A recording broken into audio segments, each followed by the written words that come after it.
Welcome to the Fear and Greed Business News Afternoon Report for Thursday, the 6th of February 2025. I'm Sean Aylmer. Every afternoon, we've got the 5 stories that happened today that you need to know about. Story number 1, the fact that Donald Trump hasn't spoken about tariffs and is talking about taking an interest in the Middle East and Gaza was enough to push the local share market higher. Weird as that sounds, just the fact that he was focused on the non-tariff issues helped the bourse. In fact, it finished up more than 1% to 8,520 points. That's only about 12 points off its all-time high. Interest rate sensitive stocks did very well. The consumer discretionary sector did well. Wesfarmers, for example, was up 3%. It was the best of the large caps. The banks were also higher. Commonwealth Bank, National Australia Bank, Westpac, ANZ, they were all up between 2% and 2.5%. Gave a shout out to Telstra earlier in the week for being positive. Well, of the very large caps, it was the only one negative today. There you go. Story number 2, Rio Tinto is looking at green energy from its massive aluminium smelter in Queensland, increasingly confident that batteries can provide a solution to intermittency issues around renewables. It might seem like an inconsequential story to many, but it's not. Aluminium smelters use massive amounts of energy. In fact, they're one of the most energy-intensive industrial processes around the place. Smelters run 24 hours a day. Now, renewables struggle to provide consistent energy for smelters. Rio is now saying that the fast-falling costs of batteries and improved ability to store energy means that maybe smelters will be able to use green energy. They're talking about firming power. It's when solar and wind is at low ebbs, be able to get those batteries to kick in. If it can do it at smelters, it probably can do it at a bunch of other places. Now, this is the first time Rio has spoken about renewables being the 100% power source for the aluminium smelters, so it is significant.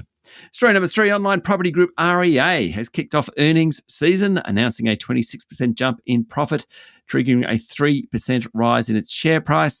REA is controlled by News Corporation. It's the largest property listings platform in the country. Its share price is up 13% in just 3 weeks, 35% in the past 5 months after it walked away from a bid for a UK property group.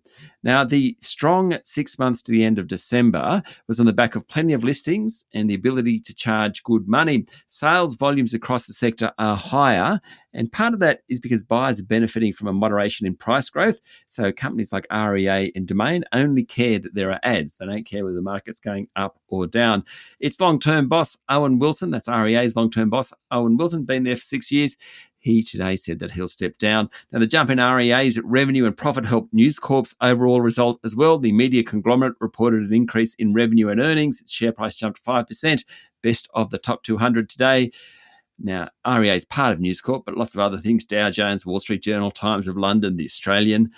It also owns HarperCollins and Foxtel, which it's selling in a $3.4 billion deal. Story number 4, last month was the hottest January on record, surprising scientists who expected the cooling La Nina weather cycle in the tropical Pacific to slow almost 2 years of record high temperatures. January ranked as the 3rd hottest month globally on record with a surface air temperature of 13.23 degrees Celsius, which is 1.75 degrees Celsius above the pre-industrial average, according to the Copernicus Climate Change Service, the EU's Earth Observation Agency.